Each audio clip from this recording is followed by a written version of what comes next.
गांव रतनपुर अपने हरियाले खेतों और मेहनती लोगों के लिए जाना जाता था। उसी गांव में एक किसान रहता था, रामू। रामू गरीब था, लेकिन ईमानदार और मेहनती। उसका चेहरा हमेशा धूप से झुलसा हुआ रहता, लेकिन आंखों में एक चमक थी, उम्मीद की, भरोसे की। रामू के पास ज्यादा जमीन नहीं थी, बस एक छोटा सा खेत, 2 बैल और एक टूटा फूटा घर। उसकी पत्नी गौरी और एक बेटा मोहन, यही उसका छोटा सा परिवार था। रामू रोज सुबह सूरज निकलने से पहले उठ जाता, बैलों को तैयार करता और खेत में काम करने निकल पड़ता। चाहे धूप हो या बारिश, गर्मी हो या ठंड, रामू का हौसला कभी नहीं डगमगाता था। एक साल बारिश बहुत कम हुई, खेत सूखने लगे, फसल बर्बाद हो गई।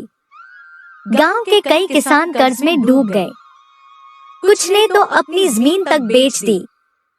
रामू पर भी कर्ज चढ़ने लगा, लेकिन उसने हार नहीं मानी। गौरी कई बार कहती, रामू अब शहर चलो, वहाँ मजदूरी करके कुछ तो कमा लेंगे। रामू शांत स्वर में जवाब देता, गौरी मैं किसान हूँ, मेरी जान इस मिट्टी में बसती है, जब तक सांस है इसे नहीं छोड़ूंगा। रामू ने अगली फसल के लिए और भी मेहनत की। वह दिन में 2 बार खेत में पानी डालने जाता, बीज खुद छांटता, कीटनाशक खुद बनाता, पेट काट काट कर पैसे बचाए और फिर से फसल बोई। लेकिन किस्मत फिर धोखा दे गई। इस बार तेज बारिश ने सारी फसल बर्बाद कर दी। खेत में सिर्फ कीचड़ और टूटे हुए पौधे रह गए। रामू के घुटने टेकने का वक्त आ गया था। गौरी ने उसका सिर सहलाते हुए कहा, अब क्या करेंगे रामू? रामू की आंखों में आंसू थे, पर उसने बेटे मोहन को देखा और बोला, अब हार मान ली तो ये बच्चा क्या सीखेगा?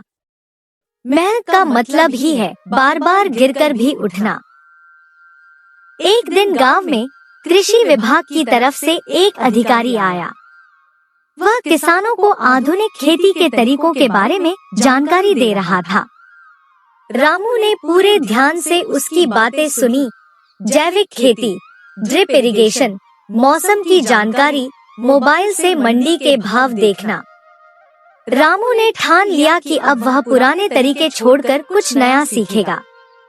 उसने स्थानीय कृषि केंद्र से सलाह ली, मिट्टी की जांच करवाई और अपने खेत में जैविक सब्जियां उगाना शुरू किया। पहले कुछ महीने बहुत कठिन थे। लोग उसका मजाक उड़ाते थे, रामू अब बड़ा वैज्ञानिक बन गया है, लेकिन रामू ने परवाह नहीं की।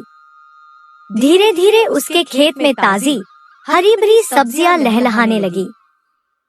पास के शहर से लोग खरीदने आने लगे। रामू ने स्थानीय मंडी से सीधा जुड़ाव बना लिया। अब उसे बिचौलियों की जरूरत नहीं थी। एक दिन गांव के सरपंच ने पूरे गांव के सामने कहा, रामू तुमने ये साबित कर दिया कि मेहनत और सीखने की चाह हो तो कोई भी किसान अपनी किस्मत बदल सकता है। कुछ ही सालों में रामू का घर पक्का बन गया। बेटे को अच्छे स्कूल में दाखिला मिला। गौरी के चेहरे पर मुस्कान लौट आई। रामू अब गांव के अन्य किसानों को भी नई तकनीकों के बारे में बताने लगा। सरकार ने उसे उत्कृष्ट किसान पुरस्कार से सम्मानित किया। गांव का वही रामू अब पूरे जिले के लिए एक मिसाल बन चुका था। एक दिन रामू खेत में बैठा सूर्यास्त देख रहा था। उसका बेटा मोहन पास आया और बोला, बाबा मैं बड़ा होकर क्या बनूं? बेटा जो भी बनो, लेकिन मेहनत से मत डरना।